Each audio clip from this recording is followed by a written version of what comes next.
மக்கள் சேவைங்கிற யூடியூப் சேனலை நடத்திட்டு வர சித்ராங்கிற பெண் தன்னுடைய யூடியூப் இன்கம்மை யாரோ ஹேக் செஞ்சுட்டாங்கன்னும் அது யாருன்னு செக் பண்ணி பார்க்கும் பொழுது அது திவ்யா கலச்சிங்கிற அக்கௌண்ட்டுக்கு போகிறதாகவும் சொல்லியிருந்தாங்க. அதை கண்டுபிடிச்சு திவ்யா இடத்துல கேட்ட பொழுது அவங்க எனக்கு சரியா பதில் சொல்லல, அதனால அவங்க வீட்டுக்கே நான் தேடி போய் அவங்க போனை செக் பண்ணி பார்க்கும் பொழுது அதுல பல பாலியல் குற்றங்கள் சம்பந்தமான வீடியோக்களை பார்த்ததாக பிரஸ் மீட்ல சொல்லியிருந்தாங்க.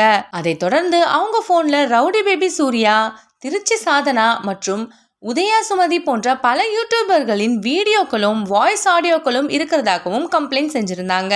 அதுல குறிப்பா உதயா சுமதிங்கிற யூடியூபர் ரேட் பேசுற வாய்ஸ் ஆடியோ இருக்குன்னு சொல்லியிருந்தாங்க. இதை பார்த்து ஷாக்கான யூடியூபர் உதயா சுமதி, நான் சிங்கிள் பேரண்டா ரொம்பவே கஷ்டப்பட்டுட்டு இருக்கேன். இந்த நிலையில இவங்க இப்படி ஒரு பழியை என் மேல போட்டதை என்னால தாங்கிக்கவே முடியல. இது வரைக்கும் நான் யாருக்கிட்டையுமே அந்த மாதிரி கேவலமான விஷயங்கள் பேசினது கிடையாது.